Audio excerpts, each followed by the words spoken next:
Running a 5k at max effort is one of the very hardest things you can do in running. The margin between a flawless race and complete disaster is razor thin, but when you have a good day and everything clicks, it really is one of the best feelings. And I know that's what you're going to experience after putting everything in practice that you're going to see in this video, because I'm sharing my very best tips on how to run that faster 5k. We'll go through the training you need to do, the sessions that help me run a 15:26 at a parkrun 5k, and some bonus race tactics too, so stay tuned to the end of the video for that. Right, let's get stuck into it. How to run a faster 5k. So how long do you need to give yourself to train for that faster 5k? Well, ideally you want to give yourself around about 10 weeks for a solid training block, which coincidentally is the exact amount of time that all of our plans are that we have on the website. So maybe check those out at benparks.com. So you need to figure out where and when you want to have this 5k attempt, and then work backwards at 10 weeks from that. Maybe a park run, maybe a race, but making sure somewhere that is nice and flat without too many sharp turns as well. But maybe you're not that bothered about having an official 5k time and you just want to go by your Strava, go by your GPS and find a nice flat fast loop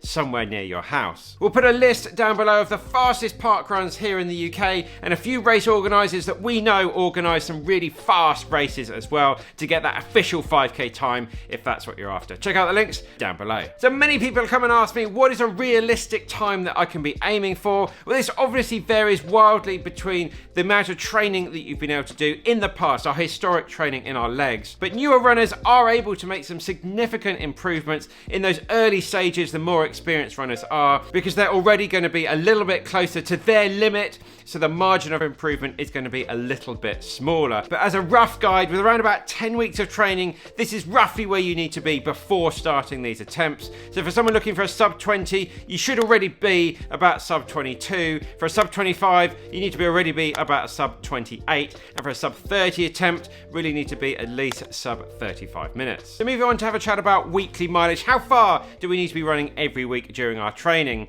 Well, for a sub 20 attempt, we're talking around about 5 to 6 runs a week, up to around about 40 miles or 64k in total volume. For a sub 25, we're talking 4 to 5 runs a week, up to around about 30 miles, 48k of total training. And for a sub 30 attempt, 3 to 4 runs a week, up to around about 20 miles or 32k of that total volume during the week. In order to run faster over that 5k distance, we need to get the body used to running at that goal pace, and even a little bit faster than that goal pace as well. And a great way to do this is incorporating speed or workout sessions during our week. We'd really recommend setting aside one dedicated run during this week. More experienced runners might want to include 2 of these sessions during the week, but we'll touch on that a little bit later on. Now, these workouts will involve running at a hard effort for a particular amount of distance or time, followed by a period of rest and recovery, and then repeating this a number of different times. So here are some really good sessions that you can try to incorporate into your week, all around about 4 to 5k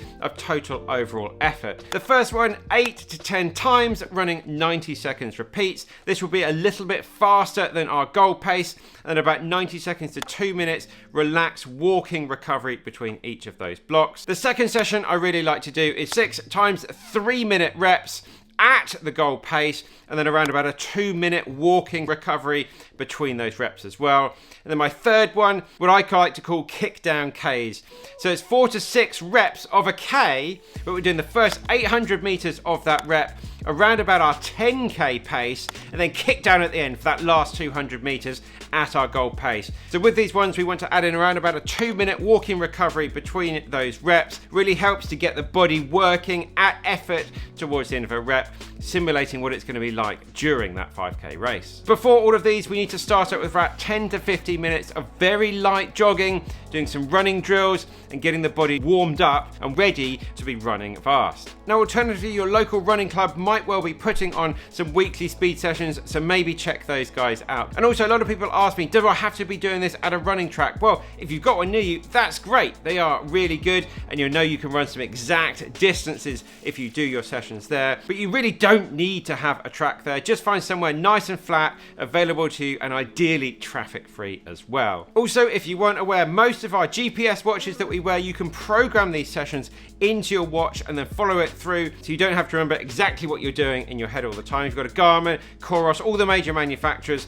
Look up how to program those workouts into your watch. So as I touched on before, if you are a fairly experienced runner and you've already used to a lot of this type of training, you could include a second speed session during the week as well. I would personally recommend focusing the first speed session of your week on some shorter reps, something like a 10 by 400 meters, and then the second session of your week, some slightly longer reps, so something like 3 to 4 times 1 mile reps, or even look at including something like a 20-minute tempo run, which will help elevate your fitness even more. Moving on to a little secret that I really love, and I really wish more runners would put this into their routine because they are fantastic. That is something called strides. Now these are really mini reps, little bursts of speed, of pace, around about 20 seconds of fast running, around about 90% effort we'd say here, and it's really good to incorporate these when you finish one of your easier runs throughout the week.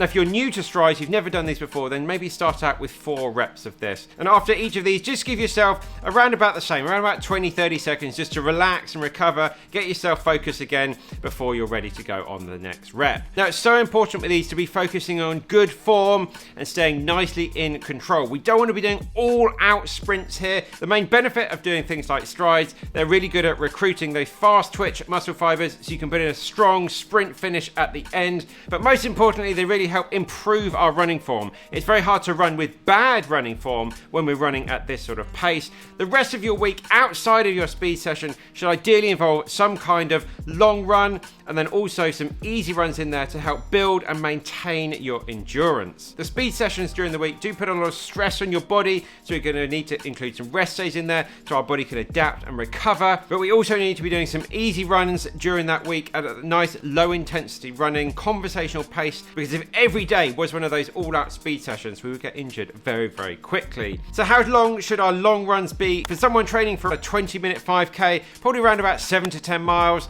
Someone training for a sub 25, we're talking 6 to 8 miles for the long run. Someone training for sub 30, around about 4 to 7 miles. The pace of these should be nice and relaxed, very easy, zone 2 heart rate, conversational pace, the kind of pace you can have a chat with a friend if they were running next to you. On the screen now, we'll put some pacing recommendations for anyone looking for that sub 20, sub 25 or sub 30, pacing recommendations for those easier, longer runs. And then finally, race day is here. How are we going to go about putting these 10 weeks of training into practice? Well, for me, there's 2 different ways you can pace a 5k run. Either start slightly slower than your goal pace and then speed up as the run goes along. So a nicely progressive way, start out slower than goal pace, then to goal pace, then finish strong ahead of our goal pace. Or as I think most people do, and what I like to do, is set out at my goal pace, running nice even splits all the way there, and then in that last little bit at the end, the last 300 meters or so, really give it my all, kick down for that stronger finish. If you're the kind of person that likes to go out hard and trying to bank time,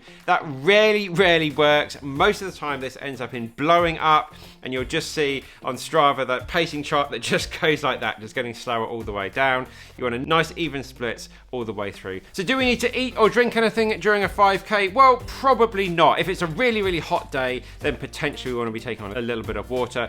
But for most people, they're going to be fine to get through this distance. Of course, if you're thirsty, please do have something to drink. With gels or any other race nutrition, we aren't going to need these during the race. Some people do like to take a gel on the start line potentially, but really your body will have enough fuel in it to get through the 5k. Some races and some park runs occasionally do have pacing groups as well, so I'd really recommend having a look into that if that's the kind of thing you're looking for. Helps take away a little bit of the mental stress of worrying about your pacing. And then how do we set up your watch? Well, I'll put my exact watch setup on the screen now. For me, when I'm racing a 5k, I really like to focus on just my lap pace, which is the pace I'm running that particular kilometer for me, because I work in kilometers, or that's that particular k or that particular mile if you're a mile person, and I just like to stick to that and tick each one off.